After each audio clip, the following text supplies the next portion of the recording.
अभी आंवले का सीज़न चल रहा है तो लगभग हर घर में आंवले का अचार बन रहा है। तो यहाँ मैं भी आंवले का अचार बना रही हूँ।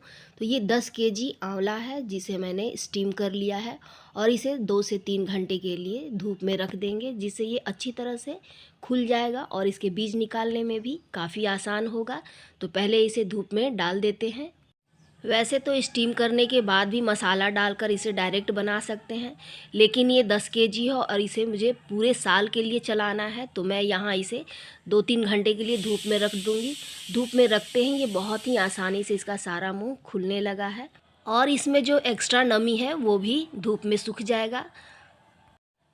तो जब तक आंवला धूप में सूख रहा है तब तक यहाँ मसाला बना लेते हैं। तो यहाँ ले रहे हैं 2 बड़ा चम्मच काला सरसों और 2 ही चम्मच ले रहे हैं पीला सरसों। 2 चम्मच ले रहे हैं यहाँ खड़ा धनिया।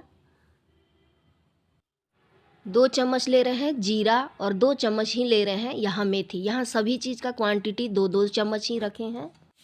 तो अब इन सबको लो फ्लेम पर थोड़ा सा भून लेंगे कि इसका थोड़ा कच्चापन और जो भी इसमें नमी हो वो निकल जाएगा। तो इसे लगातार चलाते रहेंगे कि ये जले ना। सभी मसालों में से खुशबू आने लगा है और जो सरसों है वो चटकने लगा है। तो अब गैस को बंद कर देंगे और फटाफट से इस मसाले को किसी दूसरे बर्तन में निकाल लेंगे। तो यहाँ फिर से गैस पे पैन को चढ़ा दिए हैं। तो पैन यहाँ अभी गर्म है और इसी पैन में डालेंगे 250 ग्राम लाल मिर्च, जो इसे भी थोड़ा सा भून लेंगे और इसे भूनने के बाद पीस लेंगे। तो मिर्चा को भी लो फ्लेम पर ही भूनेंगे, हाई फ्लेम पर भूनने पे ये जल्दी जल्दी जलने लगेगा। यहाँ मिर्चा का मात्रा थोड़ा कम रखे हैं क्योंकि अचार बड़े छोटे सभी खाते हैं। तो यहाँ मिर्चा भून गया है तो इसे निकाल देते हैं और इसी में डालेंगे 2 चम्मच सौंफ। सौंफ मसाले के साथ भूनते समय भूल गए थे, तो अभी सौंफ को भून रहे हैं। तो सौंफ से भी खुशबू आने लगा है तो इसे अब निकाल लेंगे और फिर से पैन को चढ़ाते हैं और इसमें डालेंगे 1 चम्मच अजवाइन।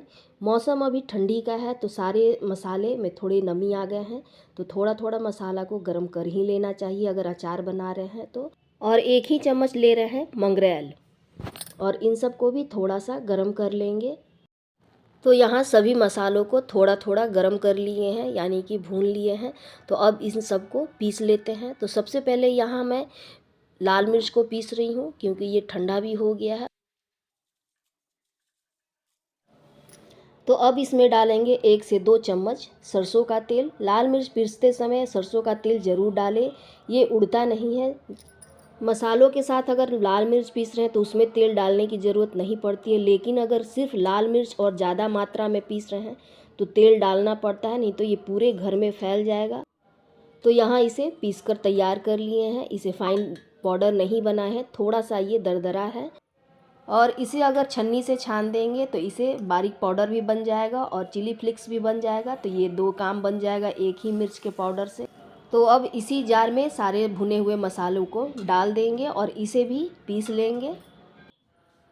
और ये सौंफ फिर से छूट रहा था तो इसे भी इसी में डाल देंगे और इस मसालों के साथ ही डाल देंगे इसमें 1 बड़ा चम्मच हींग।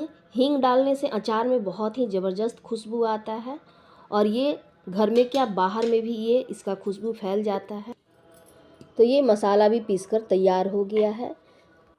तो यहाँ मसाले को भी थोड़ा सा दरदरा रखे हैं, बिल्कुल थोड़ा दरदरा रखे हैं। जब ये अचार खाते समय मुंह में आता है तो बहुत ही अच्छा लगता है।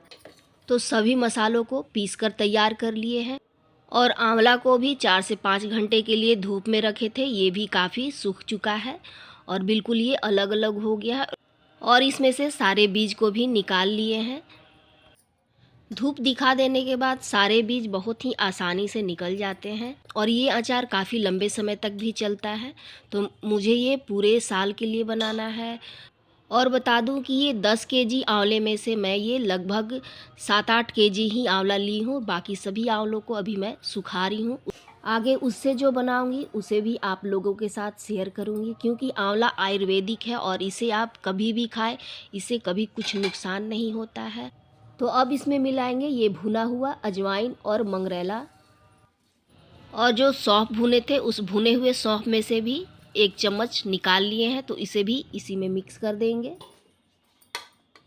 तो अब डालेंगे इसमें जो तैयार किया हुआ मसाला है उसे इसमें डाल देंगे। जितना हमें लगे कि अचार में पड़ेगा उतना ही डालेंगे।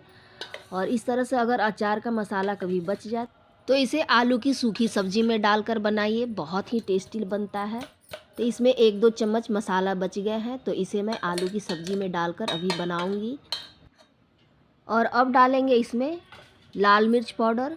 10 केजी आंवला को लेकर चली थी, लेकिन यहाँ मैं 7-8 केजी ही आंवला बना रही हूँ, तो यहाँ मसाला और मिर्चा थोड़ा कम कर दिए हैं। तो अब इसमें डालेंगे 2-3 चम्मच हल्दी। ये बड़ा चम्मच है, तो इसी से मैं 2-3 चम्मच हल्दी ले रही हूँ। और अब डालेंगे इसमें सरसों का तेल। सरसों का तेल यहाँ मैं लगभग अभी ले रही हूँ 200 ml। और इसके बाद जब इसे डब्बे में डालेंगे तो इसे तेल से ऊपर तक भर देंगे। तो यहाँ एक बार इन सबको मिक्स कर कर देख लेते हैं। अगर तेल मसाला कुछ कम पड़ा तो फिर से इसमें डाल देंगे। तो अब डालेंगे इसमें स्वाद के अनुसार नमक। नमक अब तक हमने नहीं डाला था, तो यहाँ मैं इस छोटी कटोरी से 3 कटोरी नमक डाल रही हूँ। और अगर चम्मच से देखें तो ये 6 बड़ा चम्मच नमक इसमें डाले हैं। और फिर से इन सबको मिक्स कर लेते हैं। और अगर लगे कि नमक कम है तो बाद में इसमें थोड़ा और नमक मिला लेंगे, क्योंकि ये अभी अचार जैसे जैसे पुराना होगा ये थोड़ा कम होता जाएगा। तो यहाँ चखने पर थोड़ा नमक कम लग रहा था, तो 1 कटोरी नमक और डाल दी। ये बहुत छोटी वाली कटोरी है। तो ये आंवले का अचार बनकर तैयार हो गया है। ये तो अभी से ही खाने के लायक हो गया है, लेकिन फिर भी ये ज़्यादा क्वांटिटी में है, तो इसे मैं 2 से 3 दिन के लिए धूप में रखूँगी। अचार से इतना ज़बरदस्त खुशबू आ रहा है कि पूरा घर में अचार का खुशबू फैला हुआ है। सौंफ, जीरा और हींग का जो खुशबू है उससे ये अचार बहुत ही टेस्टी लग भी रहा है और इसका खुशबू भी बहुत अच्छा आ रहा है। तो ये फाइनली ये अचार बनकर तैयार हो गया है। आप सबको नज़दीक से दिखाते हैं कितना सुंदर इसका कलर आया है। और मसाला भी बिल्कुल अच्छी तरह से मिक्स हो गया है। और मसाला ना ही ज़्यादा बारीक है और ना ही ज़्यादा मोटा। आंवला ऐसा है कि लगभग आधे बीमारी का ये रामबाण इलाज है। तो आंवला को हमेशा यूज करना चाहिए। उसके लिए आप इस तरह से या इसे सुखाकर किसी भी तरह से आप आंवले का सेवन अगर पूरे साल कर रहे हैं तो ये आपके लिए काफ़ी फ़ायदेमंद होगा। और बचे हुए सूखे आंवले से जो मैं बनाऊंगी वो भी आप लोगों से शेयर करूंगी। तो फ़िलहाल अभी आंवले का अचार कैसा बना है आप सब ज़रूर बताइएगा।